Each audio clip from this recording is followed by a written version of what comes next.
Tan solo por la educación puede el hombre llegar a ser hombre. El hombre no es más que lo que la educación hace de él. Karen Emma. Buenas tardes al Café Ejecutivo Valle La Luna, licenciado Harold Villamonte, licenciada Sonia Palacios, invitados especiales, compañeros. Como primer punto queremos nosotros, a través de la licenciada Deyanira Rivera, hacer la invocación religiosa.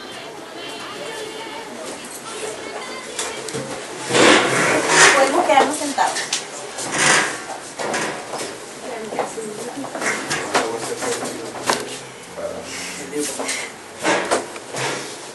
La disposición para hacernos conscientes de que Dios está siempre va a depender también de la disposición, más que la disposición física, es esa disposición del corazón. Dios está presente en todo lo que vemos, en lo que hacemos, en lo que tenemos a nuestro alrededor. Sin embargo, pocas veces somos conscientes de esto. Entonces, hoy hemos querido hacernos conscientes de esa presencia de Dios, partiendo de un pensamiento que muchas veces compartimos, pero que a veces no lo tenemos en cuenta en el día a día. Hoy le pedí a Dios que me cuidara. Él sonrió y me mostró sus manos, las cuales tenía cerradas, y me mostró que dentro de ellas estaba yo. Me volvió a sonreír y me dijo: ¿qué crees que le puede pasar? ¿O qué crees que te puede pasar si siempre estás en tus manos? Siempre estamos en las manos de Dios.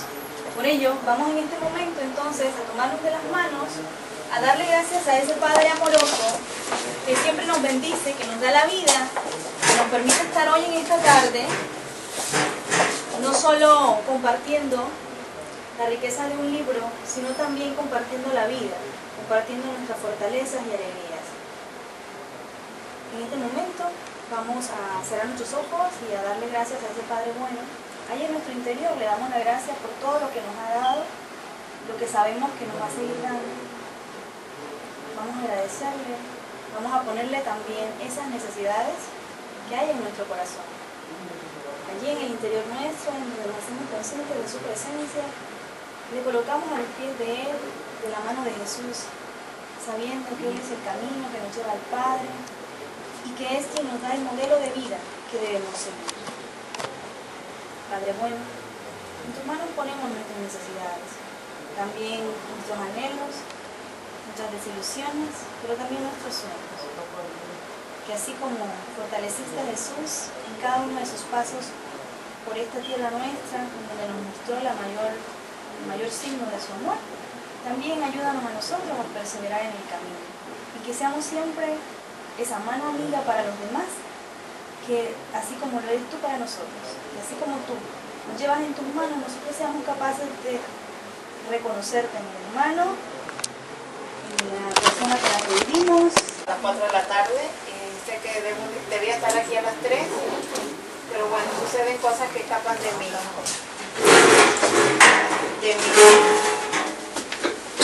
¿Cómo sería? De mis manos. Y bueno, felicitarle, y la verdad es que les felicito porque sé que han hecho un trabajo de sacar sillas, de arreglar y de una serie de cosas. Vamos a iniciar esta tarde de café. Creo que me voy a ubicar aquí, ¿verdad? Sí, sí. Entonces iniciamos y tienen la palabra ustedes desde este momento hasta el final. No, eso yo lo puse abajo porque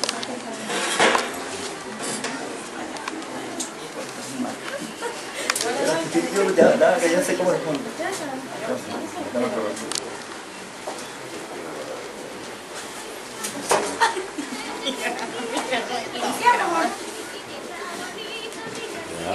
Tan solo por la educación puede el hombre llegar a ser hombre. El hombre no es más que lo que la educación hace de él. Karen Emma. Buenas tardes al Café Ejecutivo Valle La Luna, licenciado Harold Villamonte, licenciada Sonia Palacios, invitados especiales, compañeros.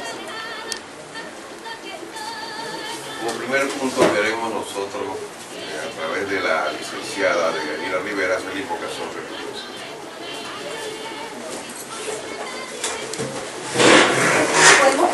tarde.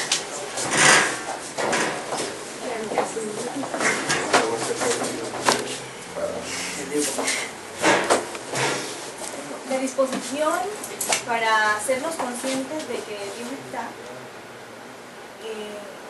siempre va a depender también de la disposición, más que la disposición física, es esa disposición del corazón. Dios está presente en todo lo que vemos, en lo que hacemos, en lo que tenemos a nuestro alrededor. Sin embargo, pocas veces somos conscientes de eso. Entonces, hoy hemos querido hacernos conscientes de esa presencia de Dios, partiendo de un pensamiento que muchas veces compartimos, pero que a veces no lo tenemos en cuenta en el día a día. Hoy le pedí a Dios que me cuidara. Él sonrió y me mostró sus manos, las cuales tenía cerradas, y me mostró que dentro de ellas estaba yo. Me volvió a sonreír y me dijo, ¿qué crees que le puede pasar? ¿O qué crees que te puede pasar si siempre estás en mis manos? Siempre estamos en las manos de Dios. Por ello, vamos en este momento entonces a tomarnos de las manos, a darle gracias a ese Padre amoroso que siempre nos bendice, que nos da la vida, que nos permite estar hoy en esta tarde, no solo compartiendo la riqueza de un libro, sino también compartiendo la vida, compartiendo nuestras fortalezas y alegrías. En este momento vamos a cerrar nuestros ojos y a darle gracias a ese Padre bueno. Ahí en nuestro interior le damos las gracias por todo lo que nos ha dado, lo que sabemos que nos va a seguir dando. Vamos a agradecerle, vamos a ponerle también esas necesidades que hay en nuestro corazón. Allí en el interior nuestro, en donde nos hacemos conscientes de su presencia, le colocamos a los pies de Él, de la mano de Jesús, sabiendo que Él es el camino que nos lleva al Padre y que es quien nos da el modelo de vida que debemos seguir. Padre bueno, en tus manos ponemos nuestras necesidades, también nuestros anhelos, nuestras desilusiones, pero también nuestros sueños. Que así como fortaleciste a Jesús en cada uno de sus pasos por esta tierra nuestra, en donde nos mostró el mayor signo de su amor, también ayúdanos a nosotros a perseverar en el camino y que seamos siempre esa mano amiga para los demás, que así como lo eres tú para nosotros, y así como tú nos llevas en tus manos, nosotros seamos capaces de reconocerte en el hermano, en la persona que la pedimos, la profesora Sonia Palacios.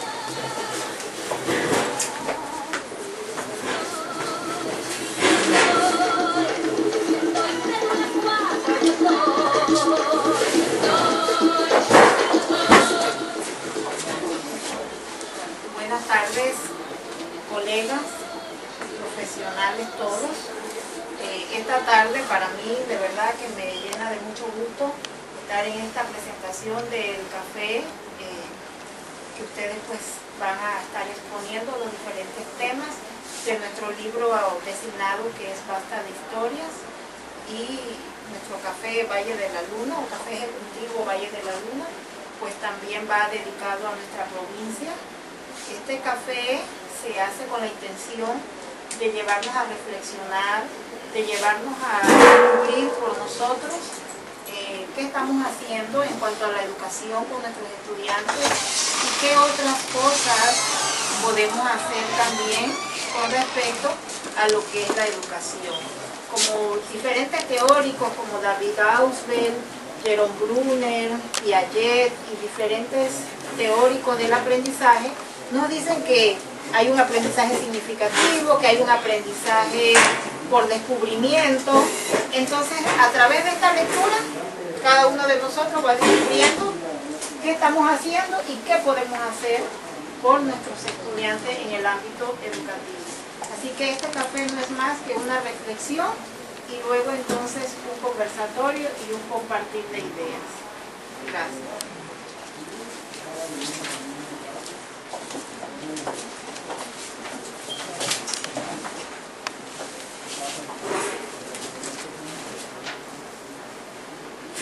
Ahora, en el siguiente punto, palabra del licenciado Harold Villamonte. En de Café Ejecutivo Valle de la Luna.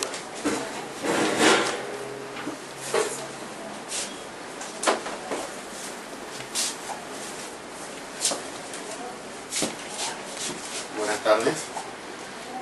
Bueno, hoy me siento muy orgulloso y contento de estar compartiendo con ustedes este Café Pensamiento.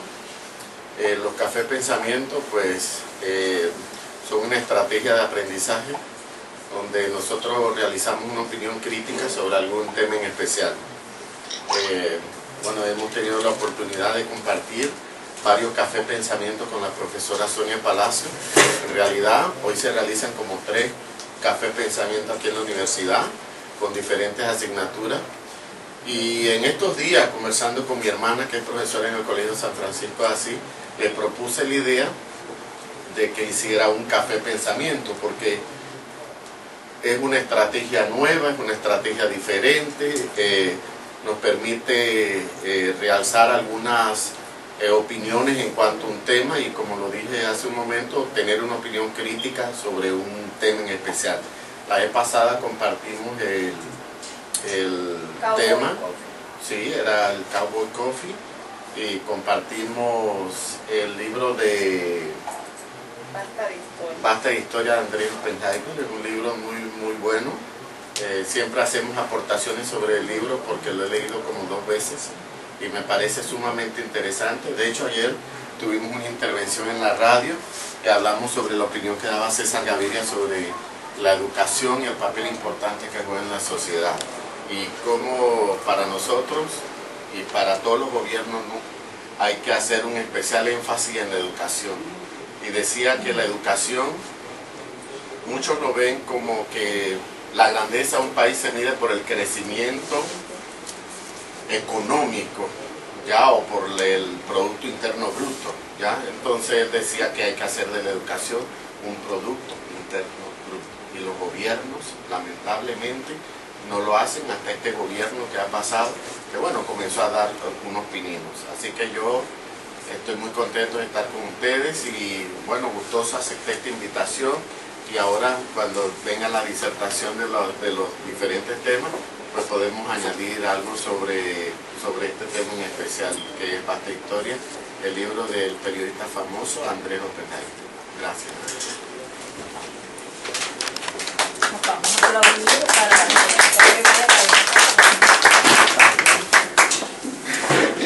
A continuación, como siguiente punto, reseña histórica sobre los 165 años de la provincia de Chiriquí por el licenciado Giovanni Torres y la licenciada Nidia Fossati, denominado Café Ejecutivo Valle de la Luna. ¿Qué hago? Yo no busco la imagen de está grabando.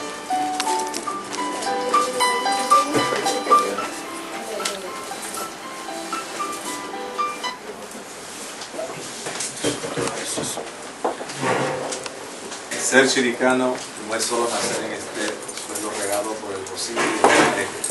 Ser chiricano es sentir la alegría más grande al merodear su bandera. Ser chiricano es precisamente eso, sentirse orgulloso de haber nacido en el Valle de la Luna. Chiriquí significa Valle de la Luna para los indígenas Novebuglé, grupo humano ubicado al norte de la provincia de Chiriquí, específicamente en el área comarcal. De acuerdo con los informes históricos, el capitán español Gaspar de Espinosa fue el descubridor, explorador y conquistador de la región chiricana en 1519. Sus avances en tierra firme formaban parte del proyecto colonizador desarrollado por la corona española en el Nuevo Mundo.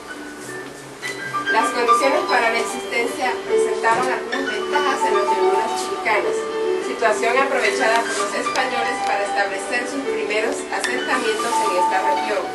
Este hecho provocó la asimilación cultural de varios pueblos indígenas y, en consecuencia, el cruce racial que a la larga originaría la aparición de una población mestiza, cuyos descendientes constituyen básicamente las raíces del actual hombre chiricano.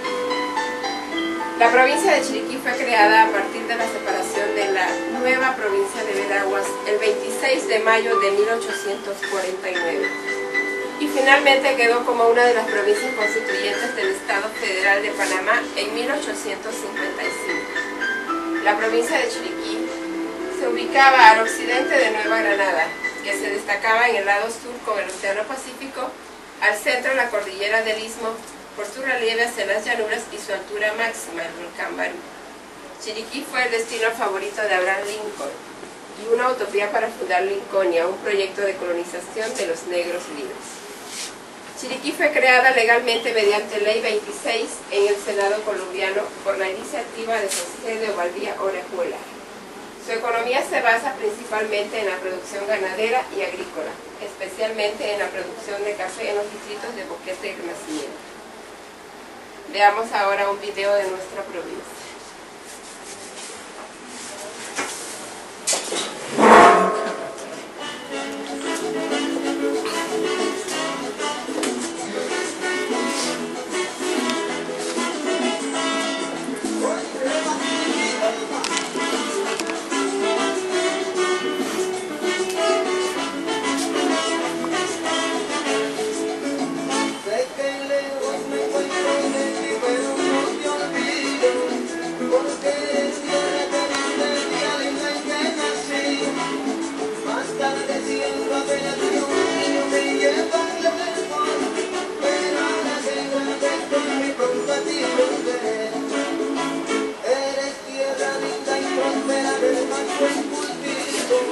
Y los chiricanos sentimos muy al nacer en ti. Eres valle donde todos hagan escriben tus versos. Soy de la tierra semana, tierra pura chiricana, soy de Chiriquí.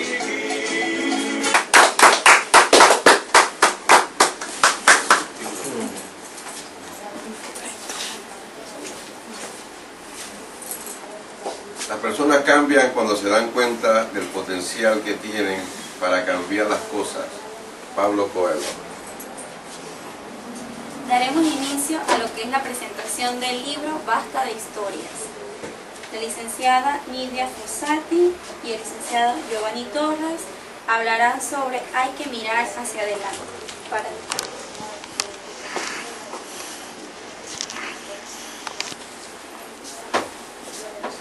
De modo que tengo que ver.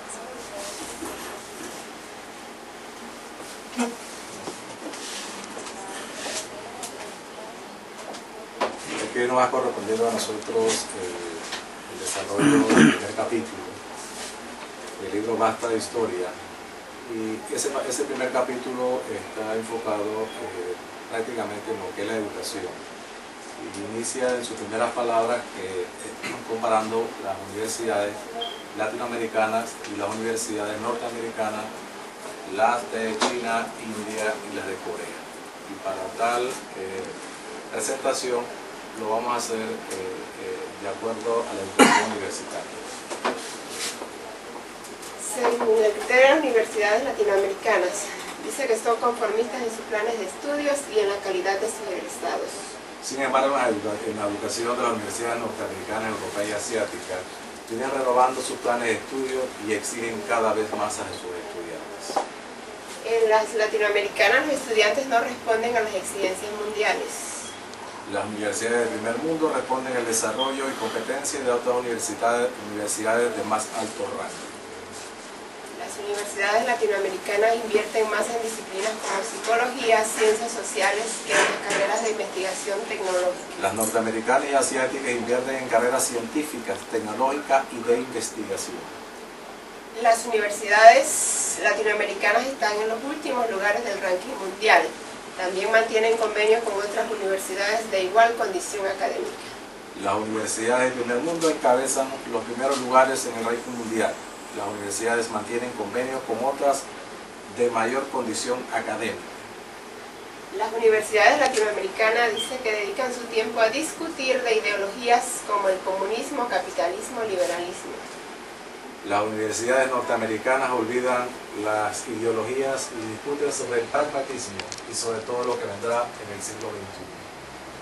Las autoridades universitarias y estatales están miopes o sufren de ceguera periférica en estas universidades latinoamericanas y en lugar de mirar a su alrededor y acercarse a las mejores, le ponen toda clase de obstáculos a las universidades norteamericanas o asiáticas. Las universidades asiáticas le ponen alfombras rojas a las universidades europeas y norteamericanas para que abran sucursales en su territorio y compitan con ellos.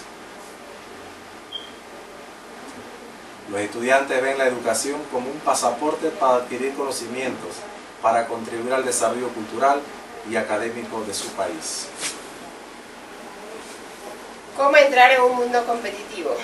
Dicen que hay que mirar para adelante y copiar de los triunfadores. Sobre todo hay que tener humildad. Olvidarse de la historia y trabajar en base al presente y futuro. Reconocer que no tenemos el total y el único conocimiento. Dejar que los muertos descansen y no vivir de recuerdos. Invertir en carreras de investigación tecnológica y científica. Saber que no solo es importante la materia prima para triunfar, que hay que invertir más en educación que en cualquier otra actividad. Tomar como ejemplo el éxito de los mejores, Bill Gates, de Microsoft, Larry Ellison, de Oracle con programas de software. Ninguno de ellos hizo su fortuna por tener materias primas. Hay que motivar a la empresa privada para que apoye en planes de investigación científica y tecnológica en las universidades panameñas y latinoamericanas. El apoyo gubernamental, la protección a la propiedad intelectual y el capital al riesgo son importantes para incentivar la innovación. Tenemos que copiar del éxito universitario de las universidades de Estados Unidos y Europa. Y en la nueva economía del conocimiento, la mayor parte de las ganancias no va a quienes realizan el trabajo físico, sino quienes hacen su labor intelectual. América Latina, ¿qué hacer? La educación, la ciencia, la tecnología y la innovación no son tareas imposibles. Hay cosas concretas y relativamente fáciles que se están haciendo en otras partes del mundo y que podemos emular en nuestros países. La receta para crecer y reducir la pobreza en nuestros países no será solamente abrir nuevos mercados, sino inventar nuevos productos. Y eso se logra con una mejor calidad educativa. Tener humildad para darse cuenta de las verdades, posiciones de estas grandes universidades y centros de investigación en el contexto mundial y hacer un buen diagnóstico de su realidad y dejar de creer que estamos bien. No ser conformistas. Estimular al sector privado para que participe y apoye las investigaciones, ya que éste tiene mejor olfato para detectar las necesidades del mercado y explotar las oportunidades comerciales. Ofrecer una educación de mejor calidad en las escuelas primarias y secundarias e incentivar la innovación en la educación superior. Debe modernizar sus habilidades y mejorar su tecnología. Incrementar la población estudiantil universitaria. Apenas el 27% de los jóvenes en edad están en la universidad y otras instituciones de educación superior. El promedio de escolarización en América Latina es de apenas 7 años. Y nos guste o no, estamos viviendo en la era del conocimiento, por lo que es necesario mejorar el sistema educativo. En resumen, las universidades de América Latina viven más de los recuerdos, de lo que vendrá en el futuro. Y ese es uno de los grandes atrasos que encontramos en las universidades latinoamericanas sobre todo. Y que la inversión que se haga en América Latina, los gobernantes siempre le ponen obstáculos a universidades grandes y de ranking mundial para que puedan establecerse en su territorio. Les ponen todos los pelos, mientras que los asiáticos les ponen alfombra a todas las universidades de primer ranking mundial. Eso es todo.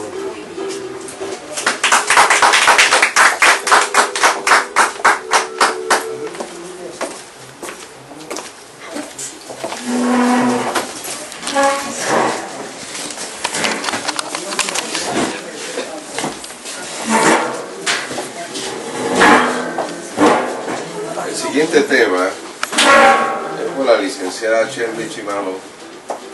Se titula Cuando China enseña capitalismo. Profesora, compañero, licenciado Harold, hoy tengo la oportunidad de poder tomar el tema acerca de cuando China enseñó el capitalismo. Parece increíble, pero va relacionado con el tema anterior. China pues se dio cuenta de que estaba un poco atrasado y en el 2009 entonces produjo un hecho muy significativo que pasó totalmente desapercibido mediante la crisis económica que existía, porque según el rango, el ranking del Financial Times de las mejores escuelas de administración de empresas, se dieron cuenta de que ellos en China solamente para el 2009 solo habían especialistas en medicina, pero la economía no era fuerte de ellos. Entonces se preocuparon por el hecho de establecer escuelas de negocio. De esta manera vemos como el primer punto donde China abrió sus puertas a la universidad extranjera.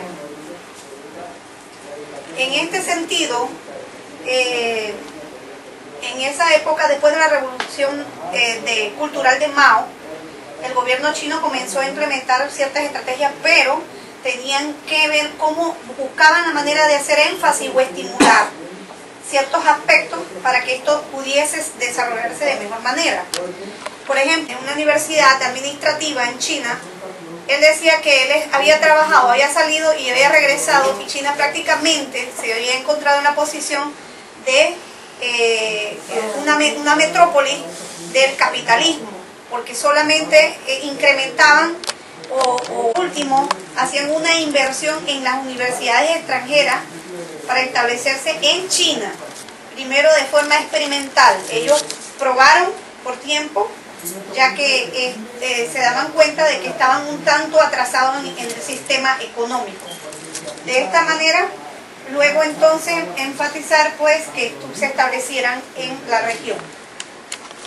El país, como ya les comuniqué o les dije acerca de que ellos solo graduaban buenos extranjeros, buenos ingenieros y científicos, pero no tenían administrativos, eran escasos. Entonces la preocupación trajo con ellos tratar de relacionarse a otras universidades extranjeras para poder establecerlas en el área de China. Dice, entre otras cosas se abrieron las escuelas de negocio de universidades de Nottingham de Gran Bretaña, la Escuela Internacional de Negocio en Beijing, la Universidad de Fordham en los United States, el programa conjunto de escuelas de negocio de Washington. Si se dan cuenta, son universidades extranjeras que fueron establecidas ya sea por sedes, pero para que los chinos pudieran, para ellos era muy importante la educación administrativa. Luego viene la globalización, que ayudó, en este caso, que ayudó a los pobres. Más de 500 millones de personas fueron sacadas de la pobreza extrema en China por 3 décadas, gracias al crecimiento económico constante. Se decía que China, el profesor director de SEI, de una universidad administrativa en China, él decía que él había trabajado, había salido y había regresado, y China prácticamente se había encontrado en la posición de una metrópoli del capitalismo, porque solamente incrementaban o fomentar ningún tipo de huelga, porque de hecho eran todos despedidos y de cierta manera tendrían que pagar, ellos se pagaban su propio seguro, igual que el estudiante que iba a cualquier universidad tenía que ver cómo pagaba sus estudios. Como punto 3, las universidades de Estados Unidos dan títulos en China. Es muy importante, era muy importante para China que las escuelas de negocios extranjeras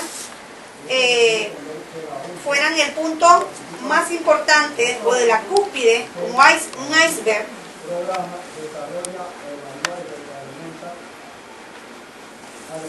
en el sentido de que participaran en presencia de universidades como la de los Estados Unidos, Europa y China, Europa y en China. En las últimas décadas, China ha firmado más de 1000 acuerdos académicos internacionales bajo una política de internalización de la educación del gobierno chino. Hoy día hay más de 170 universidades extranjeras que están autorizadas para dar diplomas válidos en China, sin contar con las que están establecidas en Hong Kong y Macao. Algunas de ellas, como las universidades, de fomentar ningún tipo de huelga, porque de hecho eran todos despedidos y de cierta manera tendrían que pagar, ellos se pagaban su propio seguro, igual que el estudiante que iba a cualquier universidad tenía que ver cómo pagaban sus estudios. Como punto 3, las universidades de Estados Unidos dan títulos en China. Es muy importante, era muy importante para China que las escuelas de negocios extranjeras fueran el punto más importante o de la cúspide, como un iceberg,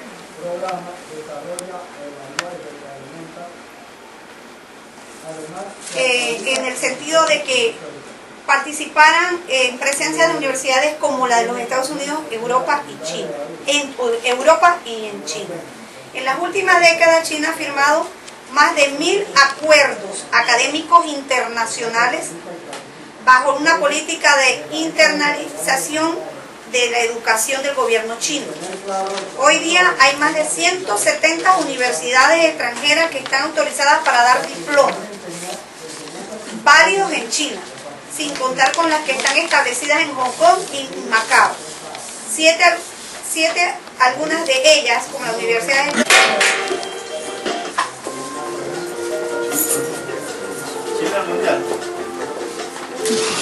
Bueno, si algo se me olvida por culpa de que esta corbata me está ahorcando. Disculpa, buenas tardes, compañeros. Me corresponde hablar sobre Chile rumbo al primer mundo. Puse cada uno de los subpuntos porque creo que de repente cada uno de estos factores han intervenido en lo que es cómo Chile se ha encaminado al primer mundo. Ahí nos habla de que cuando se le hizo una entrevista a Bill Gates sobre los países latinoamericanos en vía de desarrollo y que están alcanzando el primer mundo, el señor lo primero que dijo, se le vino a la mente fue Chile.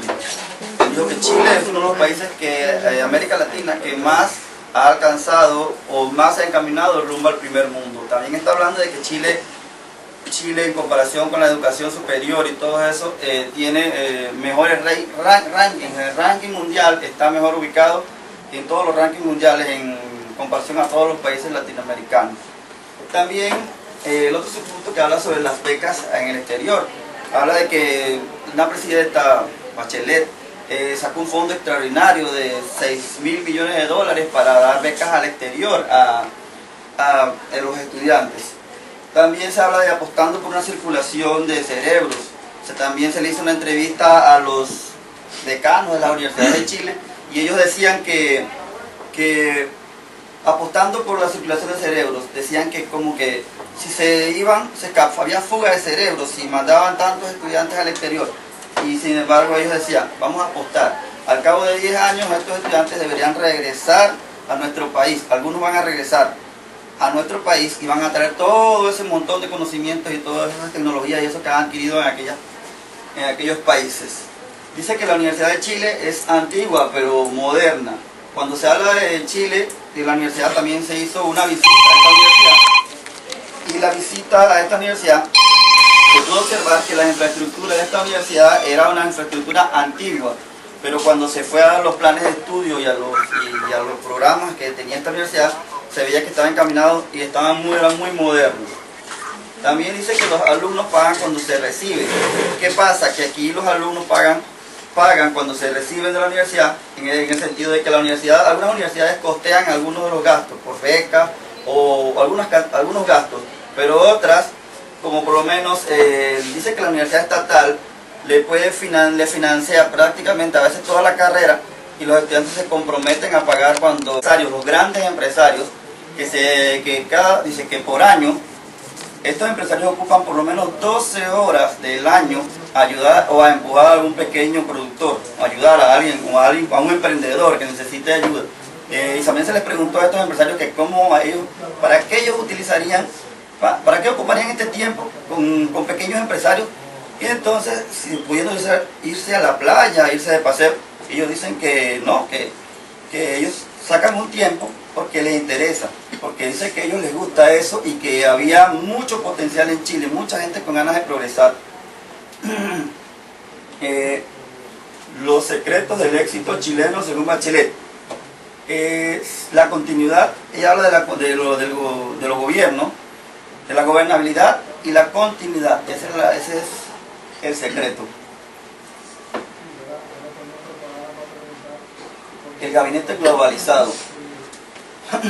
Este gabinete globalizado se dio más que nada por un grupo de exiliados para el tiempo de... Agradecemos al profesor Simón de Educación. A continuación, el profesor Jim González con el tema Brasil, una causa de todo.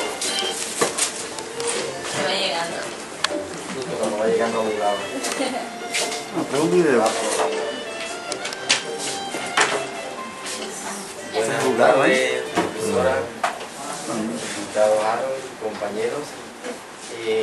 Tengo el gusto de ver el tema sobre Brasil, una causa de todo. En una entrevista que se le hizo al señor Fernando Reimer, se le preguntaba a él cuál él consideraba que era el mejor país en cuanto al tema de la educación en América Latina. Asombrosamente él dijo que para su concepto y su opinión el mejor país es Brasil, por encima de Chile y cualquier país de América Latina. Y le preguntaron a qué se debe esto, cuál es la causa de esto. De su respuesta dice, bueno, esto no se debe más que a otra cosa, lo que es la innovación que tiene el Brasil en cuanto a lo que es tecnología, información y comunicación. Brasil adoptó un logo que se llama todo, vale en español, todos por la educación. Eso es ese logo se refiere a que Brasil todos luchan por una sola causa. Esa causa es la educación. Le han dado, después de lo que es la seguridad nacional en Brasil, le han dado lo que es el seguimiento a lo que es la educación, lo tienen como primer punto. ¿Cómo han logrado esto? Esto lo han logrado con alianza de diferentes empresarios que son empresarios originales del mismo Brasil y de otro lado del mundo. Luego, como siguiente subpunto, tengo Brasil fuera del ámbito gubernamental. Bueno, esto se refiere más que todo es que, a diferencia de, por ejemplo, nuestro país, donde nosotros vivimos, Panamá y Brasil, hay una diferencia muy grande. Aquí la educación está prácticamente fuera del gobierno. ¿Por qué esto? Porque aquí no le importa si un gobierno sigue, si sigue el otro, no importa que el gobierno venga, a diferencia de aquí en Panamá. Pues nosotros aquí podemos tener unos planes de estudio, podemos tener una forma de planificar, diferentes formas, pero siempre estamos a la expectativa del gobierno que sigue, si trae cambios, si no trae cambios, y esas cuestiones. En cambio acá no, todos tienen la educación fuera de lo que es la política en un lado y la educación en otro lado. Tenemos la educación, que la educación es una tarea de todos. Ya les mencioné que este es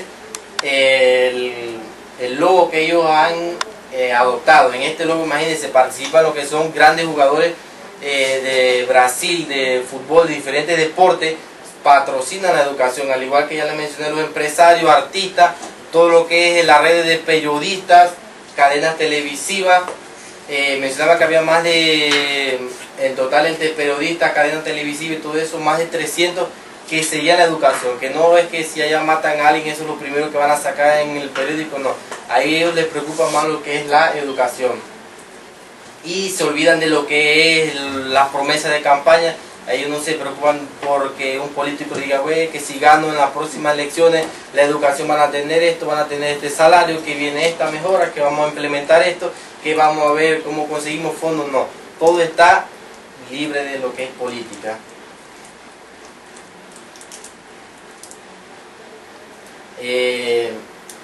Otra cosa que aquí hacía hincapié es que se trabaja, como ya le dije, mancomunadamente, es un esfuerzo de todos.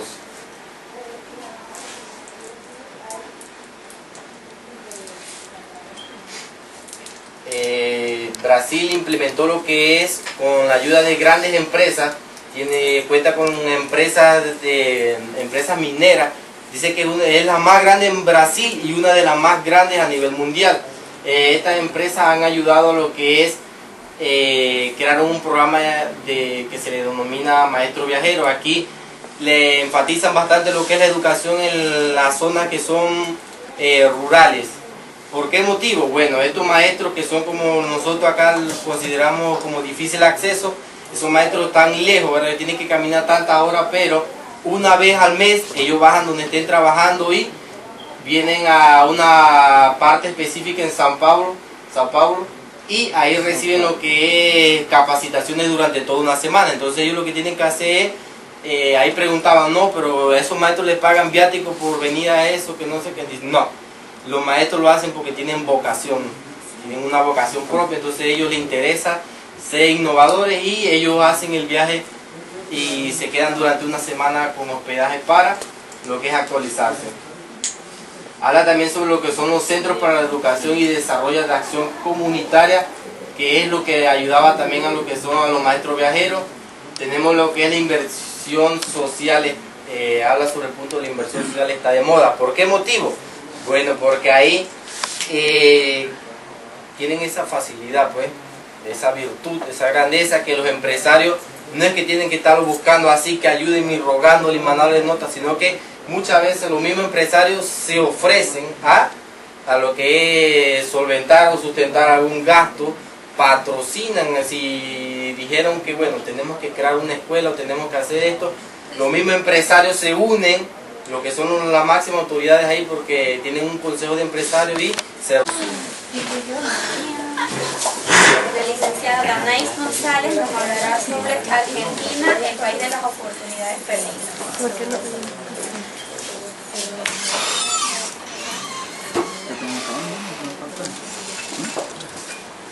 Yo me siento más cómoda acá. Argentina, el país de las oportunidades perdidas. Argentina es uno de los países de Latinoamérica que tuvo un pasado muy glorioso, pero tiene un futuro muy penoso. A nivel de Latinoamérica, Argentina tiene una de las grandes universidades, como se llama la UBA, que es Universidad de Buenos Aires, Argentina. Esta universidad, en años 1930... Muchas gracias. Que la educación en Argentina mejoró en la época del presidente Arturo Frondizi, que fue en el año 1958, antes de darse la dictadura, en la cual fue la época de oro de la educación argentina.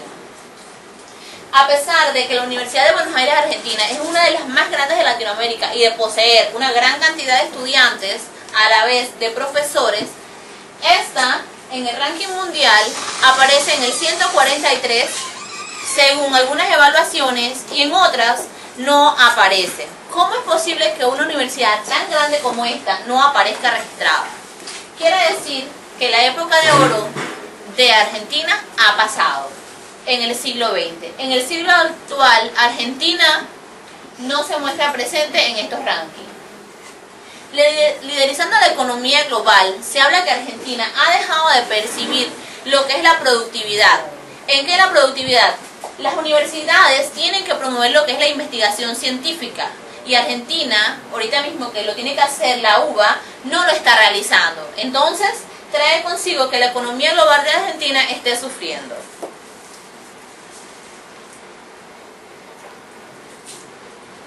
También la Universidad de Buenos Aires, Argentina, ha dejado de registrar patentes. ¿Qué quiere decir? Si una universidad no registra patentes, ocurre que no hay ingresos para la universidad. Universidades como Singapur, China, promueven la creación de patentes al igual que Estados Unidos. ¿Y qué hace esto? Lleva ingresos a ¿qué? A ese país, lleva ingresos a la universidad. En tal caso, también se habla de que el problema de los registros de patentes va en que Argentina se está dando un problema catalogado como el trastorno psicológico. ¿Qué querrá decir un trastorno psicológico? Cuando nos llega a la mente, nos dice, trastorno psicológico, ¿será que están mal? Bueno, el trastorno psicológico quiere decir que la universidad más grande de Argentina está graduando 1.500 psicólogos y solamente 500 ingenieros, en la cual esos ingenieros hay agrónomos, hay matemáticos, hay algunos científicos, y no se está dando la cantidad de personas que se necesitan en el país, como son los casos de geólogos, porque Argentina también tiene lo que es la producción de petróleo y se necesita graduar geólogos y no se está graduando. En tal caso se dice que para cada ingeniero salen 5 psicólogos. Entonces ahí va lo que es el trastorno psicológico. El cáncer de las escuelas secundarias y primarias. El problema no solo radica en que la Universidad de Buenos Aires, Argentina, no está graduando la materia prima o lo que se requiere de estudiantes al mercado laboral. El mercado laboral, como les mencioné anteriormente, necesita ingenieros, graduados en informática y todo esto. Pero ¿qué pasa? El problema no es al llegar a la universidad. El problema surge en las escuelas primarias, el problema surge en las escuelas secundarias, en la cual el estudiante no quiere pensar, le tiene temor a las matemáticas, a las ciencias. Y entonces trae consigo que el chico o universidades de otros países hagan sede en su país. También Argentina no está permitiendo tener intercambios con otros países. Solamente lo hace en una licenciatura, lo hace con una universidad de Alemania, y en un doctorado lo hace con otra universidad europea. Quiere decir que los estudiantes de Argentina que están en esta universidad no tienen la opción de ir a otro país y ver cómo se maneja la educación allí. Más sin embargo, la única universidad que está de Alemania, que está radicada en Argentina, no es una universidad acreditada. Aparte de no estar acreditada, sigue graduando estudiantes al mercado laboral. O sea que una universidad que no es competitiva a nivel internacional está graduando estudiantes dentro de ese país. Y se dice pues que el argentino es una persona creativa, emprendedora, flexible, dinámica, en la cual se debe tomar en cuenta para mejorar la educación en Argentina. Muchas gracias.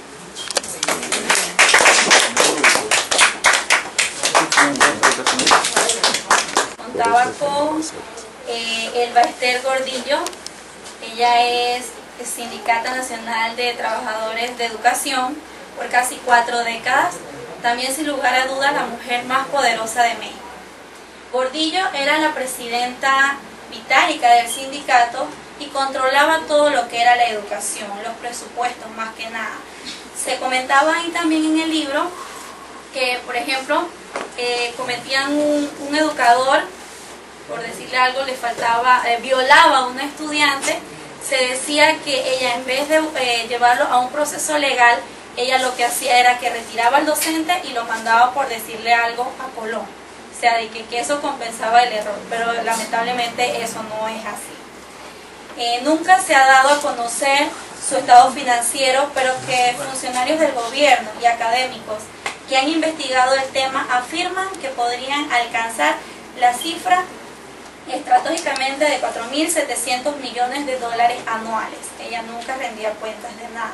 Incluso todos los apoyos económicos del gobierno federal, el gobierno estatal y los propios negocios del sindicato que manejaba, como hoteles y otros centros convencionales en todo el país, estos presupuestos básicamente ya no los justificaban. Se denominaba también que, ahí también mencionaba que, por ejemplo, se ha utilizado, como acá en Panamá, en alguno de los capítulos que leí, ella utilizó el mecanismo de regalar computadoras.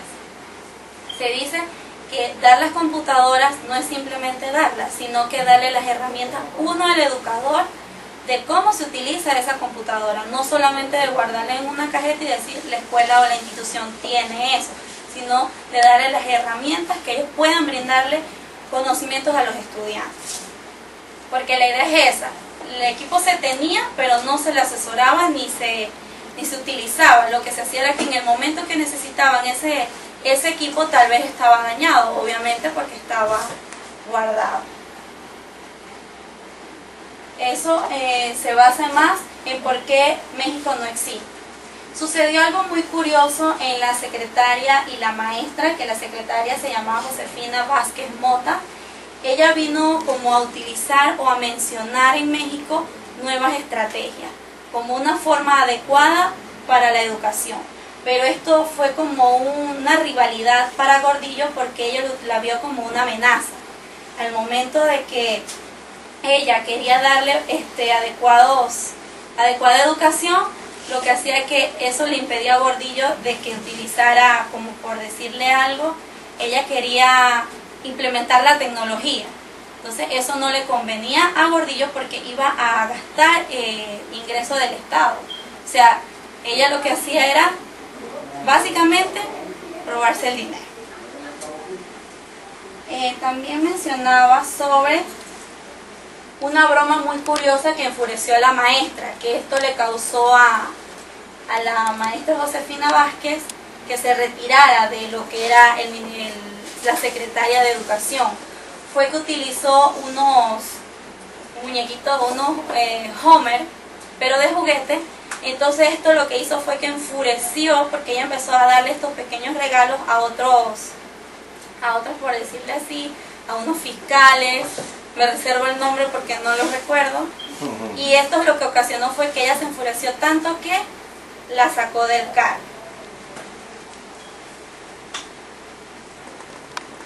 Es imposible despedir al maestro por pésimo que sea. Se dice que un maestro es nombrado a su cargo por la compra o la hereda si la empiezan a desconectar de su sueldo. Como mencioné antes, en este título, imposible despedir al maestro por pésimo que sea, es como por lo que ocurrió que él, en vez de llevarlo a un proceso legal, lo que ella hizo fue enviarlo para otro lugar como para quitar el error que había cometido. Aquí es y como por ejemplo se dan cuenta que el maestro no tiene la capacidad de resolver problemas ante cualquier situación, ya sea un estudiante o no pueda responder. Ella lo que hacía era que no se puede retirar inmediatamente de su puesto de trabajo. ¿Por qué? Porque ellos a veces adquieren como responsabilidades, préstamos, y el paso que ella utilizaba era que primero el Sindicato Nacional de Trabajadores, una vez que el profesor empezaba a dar clases, no lo podían ser desplazado o retirado del puesto de trabajo. Por eso se decía que por malo que pésimo que sea, no podían retirar al radical de izquierda al resto de las secciones que le corresponden a mayor o menor medida. Ella está convencida de que hay que hacer las reformas, pero no es fácil arrastrar el sindicato consigo. Esto lo hace avanzar o retroceder según los permitan las leyes. Por eso es que la educación se dice que está en el limbo, porque lamentablemente comparado con, bueno, aquí en Panamá siento que un poco la educación ha crecido bastante al comparado a otros países. No debemos ver bien los defectos de cada ministerio de educación, de cada ministra, por decirle algo. Porque Lucy Molinar aquí ha hecho cosas positivas, como por ejemplo, les ha brindado tecnología a los estudiantes, ha capacitado a muchos docentes. Otra cosa es que los docentes no apliquen eso a los estudiantes, pero el Ministerio de Educación le está dando esas herramientas para que ellos traten de modernizar a los estudiantes y que sepan de repente allá en Juli que es una computadora, por decirle algo. Porque de repente eso se le da, me imagino que en las escuelas de allá les dan también, pero le dan todas las herramientas al docente y no tiene innovación. Muchas veces él no lleva vocación. Esto mencionaban también acá. Porque vemos en el transcurso de la carrera que todas las tres profesoras tienen estrategias distintas y la información se capta. Y podemos copiar algunas cosas también para nuestro campo laboral.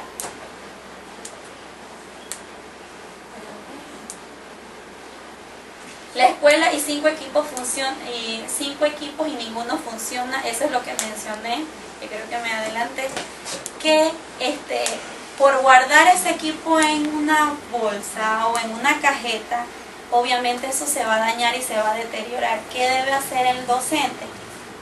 Capacitarse, buscar en internet, porque muchas veces no todo lo sabemos porque lo leemos o algo así, sino que en la tecnología enseña bastante.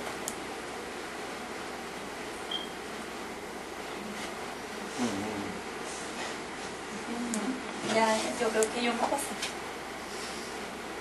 La universidad gratuita o subsidios para ricos. Aquí mencionaban también que se comparaba que, por ejemplo, a los ricos tampoco le cobraban como a las personas de escasos recursos. Y es cuando más se le debe pedir la ayuda a las personas adineradas para que la educación, como por ejemplo, obviamente en un colegio no se le va a cobrar una matrícula a un niño de 20 y tantos dólares, porque eso más es, bueno, en la privada se cuenta que es más caro, pero por darle un ejemplo. Pero se sabe que en algunos colegios de perfil bajo hay personas adineradas que pueden ayudar o enriquecer en cuanto a la educación, como sucede en el colegio donde yo laboro. Muy buenas tardes, compañeros, compañeras, todos. Me ha correspondido entonces compartirles un poco de mi lectura en relación a Venezuela y Colombia, caminos opuestos. ¿Cómo así que caminos opuestos? Bueno, vemos cómo Venezuela está en todo el auge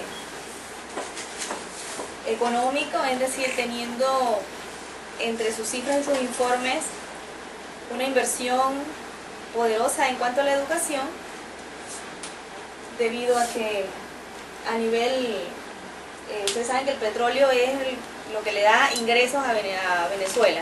Y bueno, Chávez, muchas de sus intervenciones destaca el hecho de que la educación es lo primordial para él. Inclusive se inventó en el 2000, vamos a ver qué fecha fue, 2003, lo que él llamó una revolución de la educación, proponiendo y diciendo incluso en la UNESCO que tenía un 80% de analfabetismo superado. Sin embargo, en Colombia vemos que no hay tanta inversión, entre comillas, en cuanto a educación, pero sí hay una persistencia. Es decir, lo que se invierte siempre, no en momentos claves del gobierno ni de acuerdo a los intereses de una persona. En el caso de Venezuela, Hugo Chávez. ¿Qué se le ocurrió a este señor? Bueno, hacer algo así como una universidad en donde todos los funcionarios públicos van a obtener un título, en donde lo importante es el adoctrinamiento socialista, lo que impide un poco entonces un crecimiento real en la educación. En Colombia se invierten en investigaciones. Cuando hablamos de empobrecimiento sistemático, vemos cómo en Venezuela no se invierte a nivel de educación. No son cifras tan reales como las que menciona él en sus discursos. Y aquí va a tener un problema con la Universidad Central de Venezuela, porque para él, su Universidad Bolivariana era la universidad a la que todos tenían que ir y es la que tenía las mejores propuestas. Sin embargo, él, en lo que es no solo a nivel de universidad, sino a nivel de colegios, no hace una inversión real en las escuelas públicas. Más bien se dedica al adoctrinamiento socialista del que les hablaba al inicio. Los resultados vemos que inclusive los hijos de sus funcionarios y los de él van a escuela privada. ¿Por qué? Porque la escuela privada tiene una mejor oferta.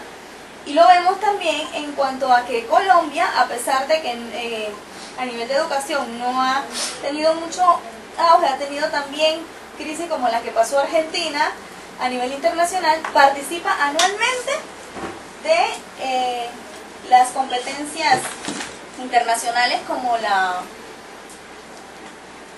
PISA, que es un programa o los exámenes internacionales que regularizan lo que son materias como matemáticas, entre otras. Colombia participa siempre, lo que le permite estar siempre preocupados por ser competitivos y por evaluarse a nivel interno. Vemos además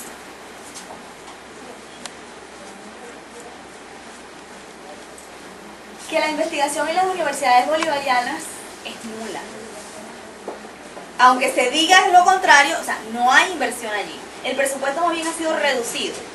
Ya el presupuesto que se debía dar a las instituciones públicas no se les da, ni privadas, o sea, no hay una inversión real. Sin embargo, Venezuela es uno de los países que más subsidia a otros países. ¿Pero por qué? Porque a Chávez le preocupa su estándar a nivel externo, quedar bien con los demás países y dar una feria o un éxodo hacia las escuelas privadas por parte de la gente, porque confiaba más en el sistema privado que en el sistema público. Y además, los diplomas universitarios eran para todo el mundo. Era como, vengan que aquí les damos los diplomas sin mayor esfuerzo, según la bolivariana. Y ahí crea controversia con la Universidad Central de Venezuela. Necesitamos carreras técnicas, y en Colombia, a pesar de que invierte en investigación y de que ha tenido auge y que su inversión ha sido mejor en los últimos años, está consciente de que le hacen falta carreras técnicas. Por lo tanto, decide, aparte de impulsar lo que es la educación bilingüe en Colombia sí toman en cuenta la importancia del idioma inglés y hacen pues de su educación que sea una educación bilingüe y además invierten en lo que son las carreras técnicas. ¿Por qué razón? Porque el porcentaje de desempleados aumenta cada día más y sobre todo a nivel de jóvenes y adolescentes, personas que no accesan a la universidad o que inclusive son de la universidad y que no tienen un trabajo estable o no tienen cómo subsistir. Por lo tanto, uno de sus proyectos es invertir en una educación de carreras técnicas que le permitan a ellos o les aseguren una oportunidad laboral. Y eso pues es una de las cosas más destacadas en cuanto a Colombia. Algo importante aquí que también en polos opuestos y que ha beneficiado a Colombia es el hecho de que en Colombia solo tuvo una ministra de educación que duró 8 años. Venezuela cada año y medio va cambiando de acuerdo a el gusto del gobierno actual. Entonces no hay un seguimiento de los programas que se impulsan, sino más bien se cortan los procesos. O sea, no hay procesos, por lo tanto eso impide que haya un verdadero éxito a nivel de educación. Y con eso termino. Estuvo con grandes mandatarios y exministros de educación. Él recomienda 12 claves para poder lograr el progreso. Bien como él, la anterior, por favor, lo que él recoge al final es que la clave de la reducción de la pobreza y el desarrollo sostenible no era la economía, sino la educación. Y esto basado en una invitación que le hicieron a una fiesta de un expresidente uruguayo, Sanguinetti, donde se presentó un mago, un joven mago, y hacía cosas muy muy buenas. Y en broma le dijeron que por qué él no contrataba un mago para ministro de Economía. Y todo el mundo se echó a reír. Y él dijo, no, yo necesito un mago es en el Ministerio de Educación. Es ahí donde... Ahora sí, sigue. El primer punto que él plantea, y miremos hacia adelante, él decía, ¿por qué no mirar a los países que son exitosos? Ya han pasado por una serie de experiencias, ya han aprendido qué son cosas buenas, qué son cosas malas. Son países que ya han sido exitosos en la parte de la educación, en la generación de ciencia, tecnología, y llevar a reducir la pobreza y aumenta el bienestar de su gente. Entonces, la parábola del pescador. La presidenta Bachelet de Chile le cuestionaban que, bueno, ¿por qué Chile había tenido ese auge que se mencionó hace un rato en la parte económica, el desarrollo? Chile actualmente tiene 54 proyectos de promoción comercial. Y ella decía, ¿por qué un exministro de Vietnam me dijo a mí que hay una parábola muy famosa? O sea, que el pescador que pesca en aguas poco profundas, lo que pesca son peces pequeños. Sin embargo, el que pesca en aguas profundas, más adentro, va a pescar peces grandes. Y la mayoría de sus tratados de promoción comercial son con países de alto nivel de desarrollo. En el otro caso decía, la educación es una tarea de todos. También se mencionó aquí, de que hay un surgimiento de coaliciones, el gobierno no es todo, no debemos cargarle toda esta responsabilidad al gobierno, ni esperar que el gobierno ponga a un ministro que vaya a hacer magia tampoco, sino que también tenemos que involucrarlo, ya sean ONGs, grandes empresas, que se hablaba de empresas que patrocinan, ¿verdad?, la educación. Las empresas generan riqueza, pero esa riqueza también va destinada a la parte educativa. La parte de la prensa, los artistas, los deportistas, todos son promotores de esta educación. Todos deben estar involucrados dentro de estos planes. Fijar metas de rendimiento económico y exigir cumplimientos. Bueno, puse económico, por ahí me equivoqué. Metas de rendimiento educativo, en realidad. Muchos éxitos en estos países es de que al compenetrarse toda la sociedad en estos planes, exigen cumplimientos anuales. Es más, hay experiencia de Israel, experiencia de otros países, que si no hay cumplimiento en estas metas, simplemente el pueblo va a la calle, va a protestar porque no se cumplieron las metas que se habían planeado para ese año. Y eso significa de que hay un nivel de seguimiento por parte de la sociedad hacia las autoridades que rigen la educación. Entonces, Brasil tiene un programa hasta ahorita bastante exitoso, todo por la educación que se mencionó. Israel tiene una que dice la educación es todo. Y también él conversa con uno de estos dirigentes israelitas del éxito de ese programa y él dice, el día que no cumplan, estamos en la calle. Significa que todos los que vayan a ocupar esos cargos se preocupan mucho del cumplimiento de todas esas leyes. El profesor Harold hablaba del Producto Interno Bruto educativo. Bueno, si estamos en un momento en que medimos el desarrollo económico, el café. Está bueno. Se ve así medio borroso. Sí. Está bien rico el café orgánico. Cuando ella tira el flash, Sí. cuando ella tira el flash, ya Ajá, ahora sí. Puro. No hay frijoles, no hay maíz. No, y está bueno, está bien rico el café. otra por si acaso. Sí, vertical.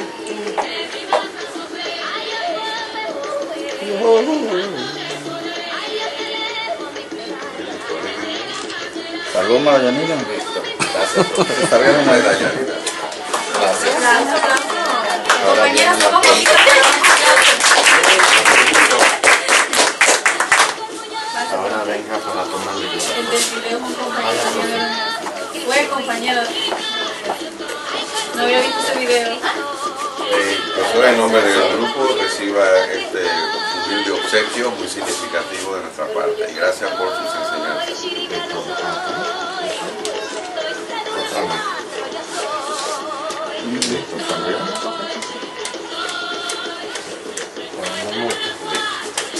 Gracias al grupo, gracias a todos.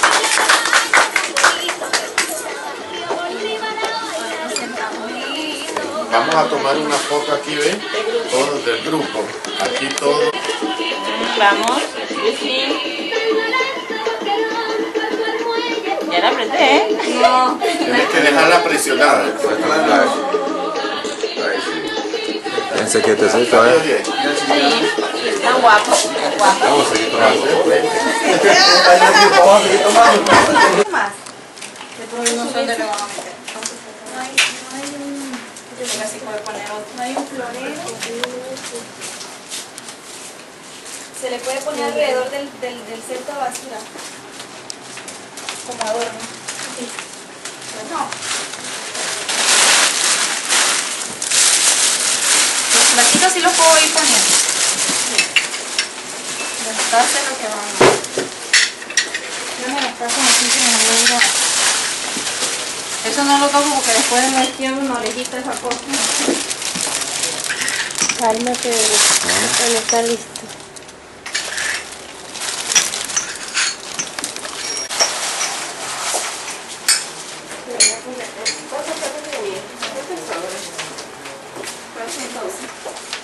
Sobra creo que uno. A ver. 12, 11. Hay 3. Para que seamos todos. Los 3 invitados especiales deberían de ir de frente. aquí, ¿verdad?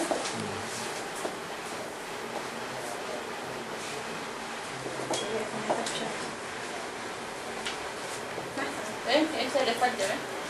Y poner la cucharita en ese.